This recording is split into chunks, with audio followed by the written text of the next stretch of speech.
আসসালামু আলাইকুম রহমতুল্লাহি ওবরাকাতু। প্রিয় দর্শক, আজকে কিছু কথা বলার জন্যে অনেক দিন পর আমি আসলাম এই ইউটিউবে।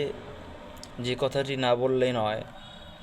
প্রিয় দর্শক, আপনারা জানেন যে 5 আগস্টের পর বিএনপি তাদের কিছু নেতাকর্মীর কারণে তাদের দলের নামটা অনেকটাই খারাপ করেছে, যে কারণে সাধারণ মানুষের মন থেকে তাদের একটা যে মহব্বত ছিল সেই মহব্বতটা আর তাদের মনের মধ্যে ছিল না। কী কারণে ছিল না? কারণটা হলো যে তারা অনেকেই, যে কিছু নেতাকর্মীরা আছে যারা নাকি করে চাঁদা চাঁদাবাজি করতো, অনেক আর কি কাজ করতো, এ কারণে তাদের নামটা একটু খারাপ হয়ে গেছিলো।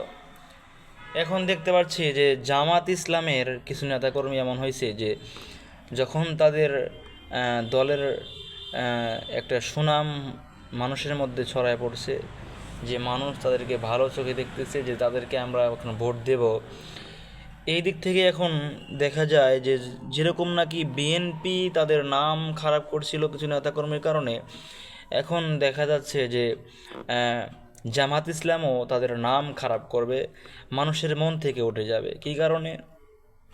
এখন বর্তমানে তাদের সোশ্যাল মিডিয়ায় কিছু বক্তব্য ঘুরে বেড়াচ্ছে।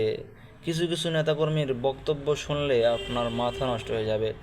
তখন মনে হবে যে তাদের ইসলামী দল, তাদের দলের নামের সাথে যে জামাতি ইসলাম অর্থাৎ ইসলাম যে শব্দটা আছে, আপনার রাগে এই নামটা তাদেরকে চেঞ্জ করতে বলবেন। কারণ কি, তারা কিছু কিছু জায়গায় গিয়ে বলতেছে যে আমরা হিন্দু এবং মুসলিম, তারা হলো কীরকম মুদ্রার এপিঠ এবং ওপিঠ। অর্থাৎ বলেছেন এক নেতা, তার নামটা এখন বর্তমানে আমার খেয়াল নাই, তিনি বলেছেন যে হিন্দুদের পূজা এবং মুসলমানদের রোজা এটা হলো কেমন, যে মুদ্রার এপিঠ এবং ওপিঠ, এরকম তারা বলেছে। ইসলামের সাথে হিন্দু ধর্মকে মিলিয়ে ফেলেছেন। আরেকটা জায়গায় দেখলাম যে জামাতের এক নেতা এ তো শুধু বলেছিল যে আমরা মুসলমানদের রোজা এবং হিন্দুদের পূজা এটা হলো মুদ্রার এপিঠ এবং ওপিঠ, কিন্তু এই নেতা এমন একটা বক্তব্য দিয়েছেন, শুধু বক্তব্য দিয়েছেন তাই না, তিনি বলেছেন যে যে একটা মণ্ডপে পূজা মণ্ডপে গিয়ে তিনি তাদের কীর্তন আছে, তাদের যে ধর্মীয় যে গীতা বা ভগবদ্গীতা যাই বলুক না কেন, তাদের সেখান থেকে মন্ত্র পাঠ করা শুরু করছে পূজা মণ্ডপে গিয়ে। আবার দেখলাম কিছুদিন পর এই বক্তব্যের পর এই আলোচনার পর অন্য জায়গায় গিয়ে তিনি বলতেছেন ইসলাম বলতে কোনো ধর্ম নাই। কি নাই? ইসলাম বলতে কোনো ধর্ম নাই। প্রিয় দর্শক, আমি এগুলা না শুনে না জেনে বলতেছি না, আমি তার বক্তব্য শুনেই বলতেছি। প্রিয় দর্শক, যদি এরকম চলতে থাকে তাহলে জামাতের যে নাম সুনাম খ্যাতি বর্তমানে বাংলাদেশের মানুষের কাছে আছে, এটা অচিরেই শেষ হয়ে যাবে। তখন আমাদের কাছে আবার পুনরায় বিএনপি আমাদের কাছে গ্রহণযোগ্য দল হিসাবে বিবেচিত হবে। এখন দেখা যাচ্ছে তারা ধর্মকে নিয়ে রাজনীতি শুরু করছেন। তারা যদি আসলেই বাংলাদেশের মধ্যে ইসলাম প্রতিষ্ঠিত করতে চাইতো, তাহলে আমার মনে হয় না যে এতগুলা দল তারা গঠন করত। যেমন দেখেন যে বিএনপি, আওয়ামী লীগ, জাতীয় পার্টি, ওরা আলাদা আলাদা দল করছেন, তারা আলাদা আলাদা দল নিয়ে আসেন, কিন্তু ইসলামের মধ্যে তাকালে দেখা যায় যে জামাত ইসলাম, ইসলামী আন্দোলন বাংলাদেশ, খেলাফতে মজলিস, আবার দেখা যায় যে জমিয়ত, এগুলো সবটি কিন্তু ইসলামী দল। কিন্তু যদি তারা সকলেই চায় যে বাংলাদেশের মধ্যে কী হোক, ইসলাম প্রতিষ্ঠিত হোক, যদি তারা ইসলাম প্রতিষ্ঠিত চাইতো, আমার মনে হয় না যে তারা এতগুলা দল আলাদা আলাদা দল করত। তারা সকলেই আমার মনে হয় যে ক্ষমতার লোভেই তারা দল করতেছে।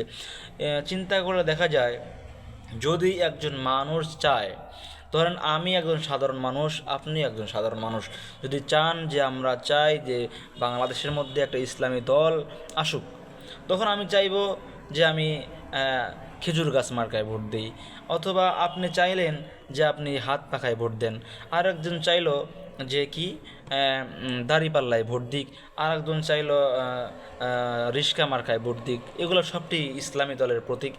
যদি এরকম হয় যে ইসলামী দল আমাদের আসবে, আমি মনে মনে ভাবলাম যে ইসলামী দল, এটা তো ইসলামী দল, হাত পাকা ইসলামী দল, খেজুর গাছ ইসলামী দল, আবার রিস্কা মার্কা ইসলামী দল, আমি রিস্কায় ভোট দিই।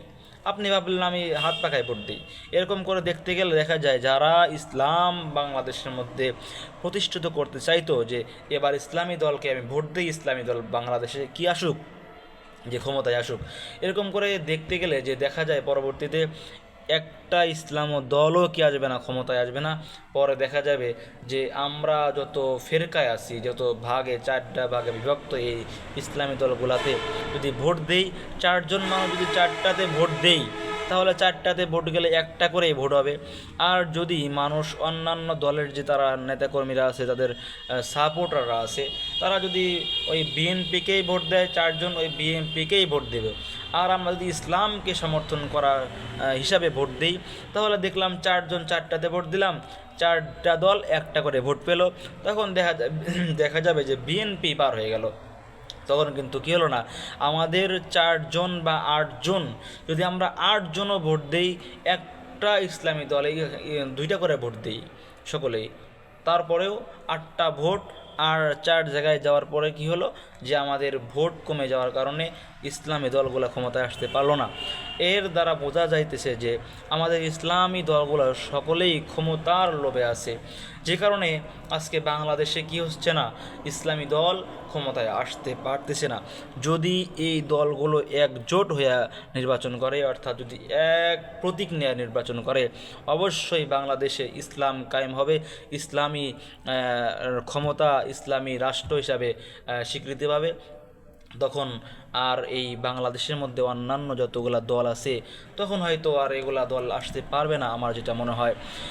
প্রিয় দর্শক, যদি আপনারা আমার এই কথার সাথে একমত হন, তাহলে অবশ্যই জানাবেন, আর আপনাদের মূল্যবান মতামতটি আমার এই কমেন্ট বক্সে জানিয়ে যাবেন।